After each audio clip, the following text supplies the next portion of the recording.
Harvesting Hope, the story of Cesar Chavez. Written by Kathleen Kroll and illustrated by Yuyi Morales.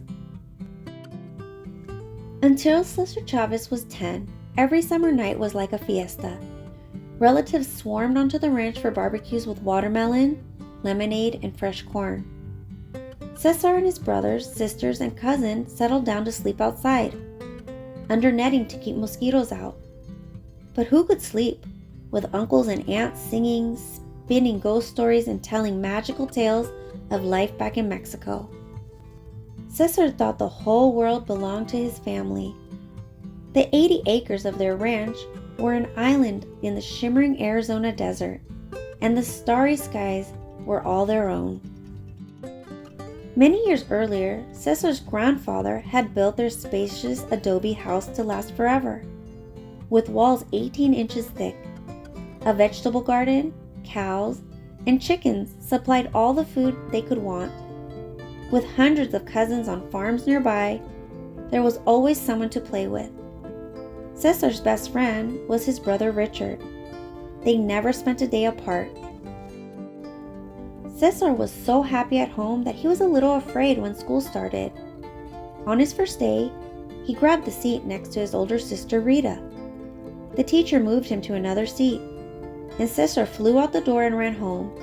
It took 3 days of coaxing for him to return to school and take his place with the other first graders.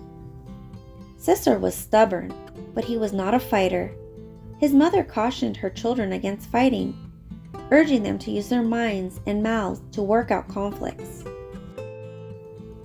Then in 1937, the summer Cesar was 10, the trees around the ranch began to wilt. The sun baked the farm soil rock hard. A drought was choking the life out of Arizona. Without water for the crops, the Chavez family couldn't make money to pay the bills. There came a day when Cesar's mother couldn't stop crying. In a daze, Cesar watched his father strap their possessions onto the roof of their old car. After a long struggle, the family no longer owned the ranch. They had no choice but to join the hundreds of thousands of people fleeing to the green valleys of California to look for work. Cesar's old life had vanished. Now he and his family were migrants, working on other people's farms, crisscrossing California, picking whatever fruits and vegetables were in season. When the Chavez family arrived at the first of their new homes in California, they found a battered old shed. Its doors were missing, and garbage covered the dirt floor. Cold, damp air seeped into their bedding and clothes.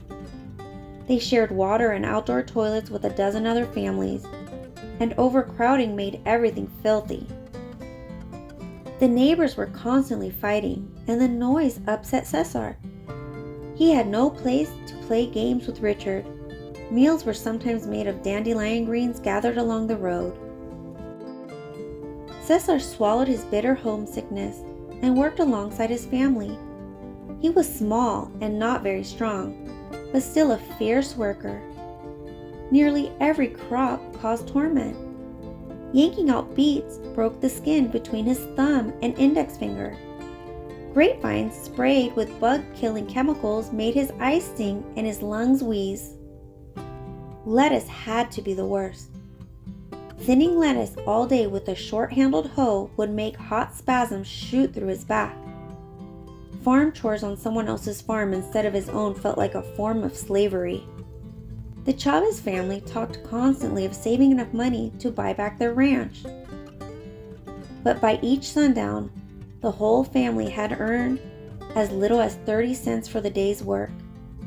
As the years blurred together, they spoke of the ranch less and less. The towns weren't much better than the fields. White trade-only signs were displayed in many stores and restaurants. None of the 35 schools Cesar attended over the years seemed like a safe place either. Once, after Cesar broke the rule about speaking English at all times, a teacher hung a sign on him that read, "I am a clown. I speak Spanish." He came to hate school because of the conflicts, though he liked to learn. Even he considered his 8th grade graduation a miracle. After 8th grade, he dropped out to work in the fields full-time. His lack of schooling embarrassed Cesar for the rest of his life, but as a teenager he just wanted to put food on his family's table. As he worked, it disturbed him that landowners treated their workers more like farm tools than human beings. They provided no clean drinking water, rest periods, or access to bathrooms. Anyone who complained was fired, beaten up, or sometimes even murdered. So, like other migrant workers, Cesar was afraid and suspicious whenever outsiders showed up to try to help. How could they know about feeling so powerless? Who could battle such odds? Yet Cesar had never forgotten his old life in Arizona, and the jolt he'd felt when it was turned upside down. Farm work did not have to be this miserable. Reluctantly, he started paying attention to the outsiders. He began to think that maybe there was hope, and in his early 20s, he decided to dedicate the rest of his life to fighting for change. Again, he crisscrossed California, this time to talk to people into joining his fight. At first, out of every 100 workers he talked to, perhaps one would agree with him. One by one, this was how he started. At the first meeting Cesar organized, a dozen women gathered. He sat quietly in a corner. After 20 minutes, everyone started wondering when the organizer would show up. Cesar thought he might die of embarrassment.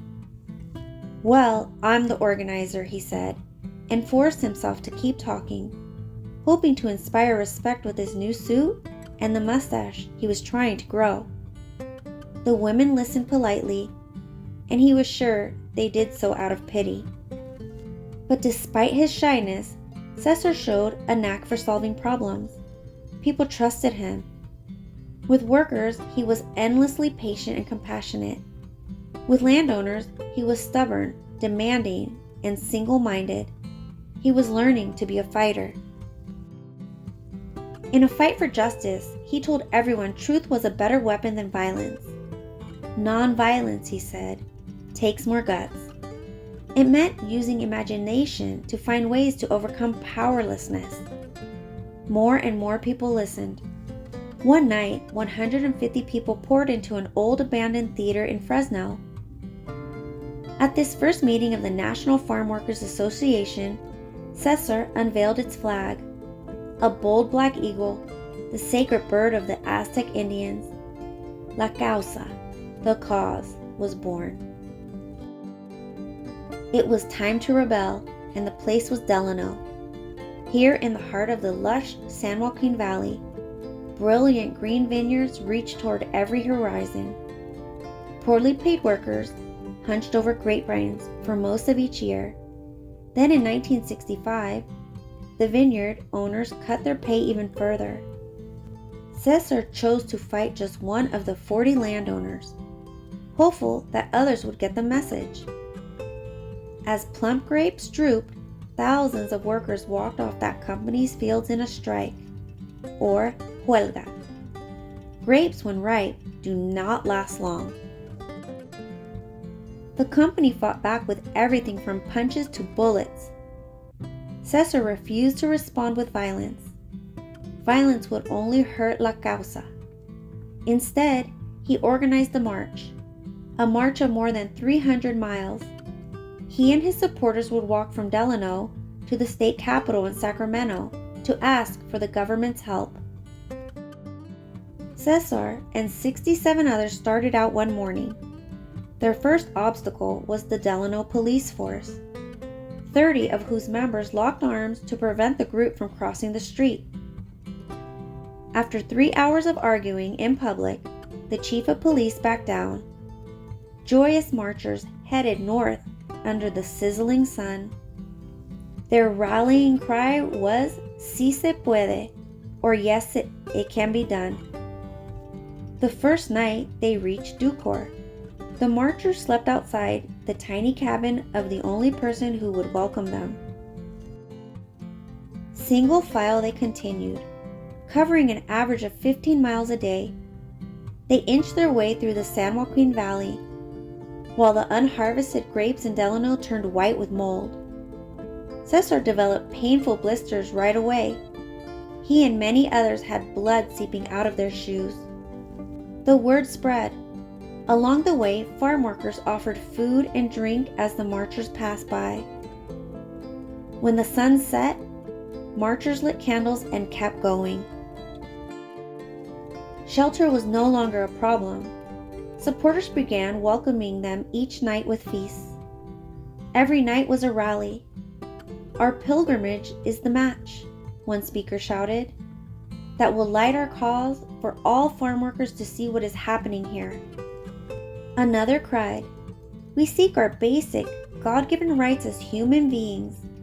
Viva la causa!" Eager supporters would keep the marches up half the night, talking about change. Every morning, the line of marchers swelled, Cesar always in the lead. On the 9th day, hundreds marched through Fresno. The long, peaceful march was a shock to people unaware of how California farm workers had to live. Now students, public officials, religious leaders, and citizens from everywhere offered help. For the grape company, the publicity was becoming unbearable, and on the vines, the grapes continued to rot. In Modesto, on the 15th day, an accelerated crowd celebrated Cesar's 38th birthday. 2 days later, 5,000 people met the marchers in Stockton with flowers, guitars, and accordions. That evening, Cesar received a message that he was sure was a prank. But in case it was true, he left the march and had someone drive him all through the night to a mansion in wealthy Beverly Hills. Officials from the grape company were waiting for him. They were ready to recognize the authority of the National Farm Workers Association, promising a contract with a pay raise and better conditions. Cesar rushed back to join the march. On Easter Sunday, when the marchers arrived in Sacramento, the parade was 10,000 people strong. From the steps of the state capitol building, the joyous announcement was made to the public.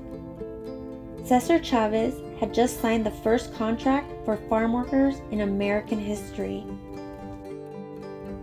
The parade erupted into a giant fiesta. Crowds swarmed the steps, some people cheering, many weeping. Prancing horses carried men in mariachi outfits. Everyone sang and waved flowers or flags. They made a place of honor for the 57 marchers who had walked the entire journey. Speaker after speaker, addressing the audience in Spanish and in English, took the microphone. "You cannot close your eyes and your ears to us any longer," cried one. "You cannot pretend that we do not exist." The crowd celebrated until the sky was full of stars. The march had taken its toll. Cesar's leg was swollen, and he was running a high fever. Gently, he reminded everyone that the battle was not over. It is well to remember there must be courage, but also that in victory there must be humility. Much more work lay ahead, but the victory was stunning. Some of the wealthiest people in the country had been forced to recognize some of the poorest as human beings. Cesar Chavez had won this fight, without violence, and he would never be powerless again.